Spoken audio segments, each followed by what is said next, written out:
Hello friends, காலையில் பிரேக்ஃபாஸ்ட்டுக்கு என்ன செய்யணும்னு யோசிச்சுட்டு இருக்கீங்களா? அப்போ இந்த வீடியோ உங்களுக்கு கண்டிப்பாக ஹெல்ப்ஃபுல்லாக இருக்குங்க. இது பார்த்தீங்கன்னா நான் ராகி ரொட்டி தான் பண்ணேன். அதுக்கு பார்த்தீங்கன்னா ஒரு கை அளவுன்னு அந்த காமிச்சிருப்பேன். ஒரு கிண்ணத்தளவு எடுத்துக்கோங்களேன். ஒரு கை அளவுன்னா உங்கள் கை அளவுக்கு நீங்கள் எவ்வளோ குவான்டிட்டி ராகி மாவு போடுறீங்களோ அந்த அளவுக்கு சின்ன வெங்காயத்தை நல்லா பொடி பண்ணி வச்சிருக்கேன். ஒரு 7-8 வரமிளகாயை நல்லா பொடி பண்ணி வச்சிருக்கேன். ஒரு 1/4 டேபிள் ஸ்பூன் கடுகு எடுத்து வச்சிருக்கேன். அதே மாதிரி ஒரு 1/4 டேபிள் ஸ்பூன் கொஞ்சம் அதிகமாக கடலைப்பருப்பு எடுத்து வச்சிருக்கேன். அப்புறம் உப்பு எடுத்து வச்சிருக்கேங்க. இந்த மாதிரி 1 டேபிள் ஸ்பூன் உப்புங்க. அப்புறம் இந்த மாதிரி இது தாளிக்கிறதுக்கு வந்து எண்ணெய் யூஸ் பண்ணியிருக்கேன். புதினா எடுத்து வச்சிருக்கேங்க. நான் கொத்தமல்லி தழையும் கருவேப்பிலையும் போடல, புதினா தான் போட்டிருக்கேன். ஸோ இப்போ எண்ணெய் ஊற்றி ஃபஸ்ட்டு இதை நல்லா வணக்கிக்கிறேன். ரொட்டி செய்கிறதுக்கு என்ன வணக்கிறாங்களான்னு பாருங்களா. இது கண்டிப்பாக ட்ரை பண்ணி பாருங்கள். கண்டிப்பாக உங்களுக்கு யூஸ்ஃபுல்லாக இருக்கும். இந்த மெத்தடில் ட்ரை பண்ணி பார்த்தீங்கன்னா ரொட்டி சுவையாகவே வருங்க. இப்போ பார்த்தீங்கன்னா ஒரு டேபிள் ஸ்பூன் அளவுக்கு நிறையா எண்ணெய் ஊற்றிருக்கேங்க. இது பார்த்தீங்கன்னா கடலை எண்ணெய் தான் ஊற்றிருக்கேன். இப்போ ஆயில் நல்லா சூடாகுதானே தொட்டு பார்த்துட்ருக்கேன். ஸோ ஓரளவுக்கு ஆயில் நல்லா சூடாயிடுச்சுங்க.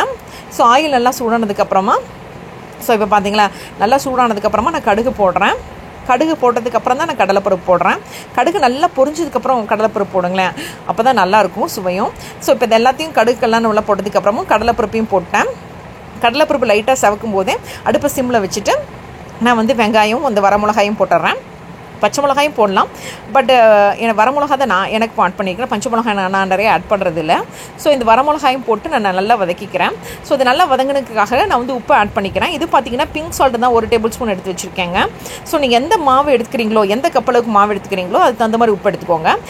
ஃபஸ்ட்டு கம்மியாகவே போட்டுட்டு அதுக்கப்புறமா கூட நீங்கள் ஆட் பண்ணிக்கலாம். ஸோ இப்போ இதெல்லாம் போட்டு நல்லா வணக்கி விட்டுட்டு போடுங்களேன். பொதுவாக நம்ம ரொட்டி செய்கிறக்கு மாவோடு போட்டு இதெல்லாம் போட்டு அப்படியே ராவாக போடுவோம். பட் வணக்கி விட்டுட்டு போட்டிங்கன்னா கொஞ்சம் சுவையாக இருக்குங்க. ஸோ அதுக்கு என்னெல்லாம் போட்டு வதக்குறாங்கிறத உங்களுக்கு இப்போ காமிச்சிட்ருக்கேன். ஸோ இப்போ இதெல்லாம் போட்டதுக்கப்புறமா நான் புதினா தலையும் ஆட் பண்ணி போட்டேங்க. புதினா தலையை நல்லா சிசரில் கட் பண்ணி தான் வச்சுருந்தேன். ஸோ அதையும் நல்லா போட்டுட்டேன். ஸோ இந்த புதினா நல்லா வணக்கவே நல்லா ஃப்ரை பண்ணவே நல்லா வாசனையாக இருந்தது. ஸோ இது நல்லாவே இந்த நான் ஃப்ரை பண்ணிட்டேன். ஸோ அதை நல்லா 2 நிமிஷம் இந்த பச்சை வாசனை போட்டதுக்கப்புறமா அடுப்பை ஆஃப் பண்ணிவிட்டு நான் ராகி மாவு ஆட் பண்ணேங்க. ஸோ அது அடுப்போடில் இருக்கும்போதே போட்டிங்கன்னா இன்னும் கட்டி ஆகிடும். ஸோ அடுப்பை நல்லா ஆஃப் பண்ணிவிட்டு நீங்கள் ராகி மாவு போட்டுக்கோங்க.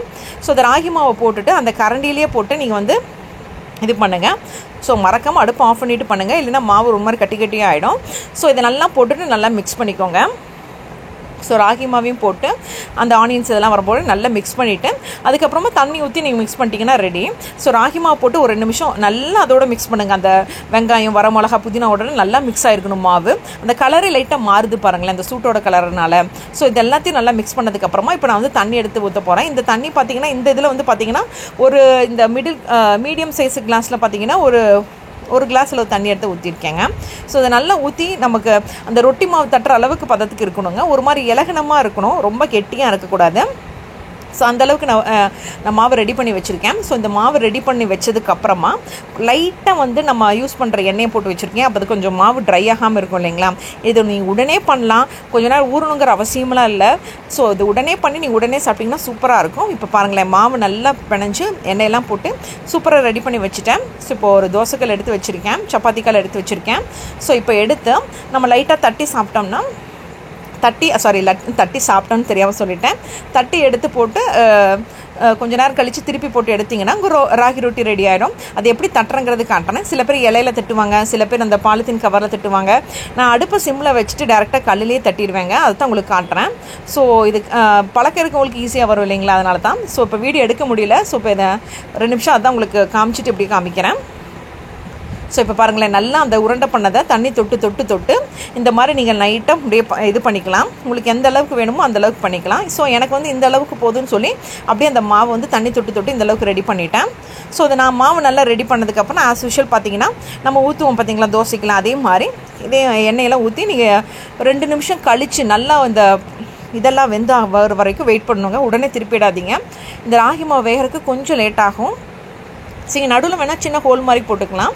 ஸோ ஆஸ் யூஷுவல் பார்த்தீங்கன்னா இதே மாதிரி நான் எண்ணெயெல்லாம் ஊற்றி 2 நிமிஷம் நல்லா வந்ததுக்கப்புறம் திருப்பி போட்டு ஒரு தட்டில் வச்சு காட்டுறேன் பாருங்களேன். இது வேகிறதுக்கு கொஞ்சம் லேட் ஆகும். ஸோ உங்களுக்கு அதனால் நீங்கள் 2 நிமிஷம் பக்கத்துலேயே நின்று போட்டுக்கோங்க.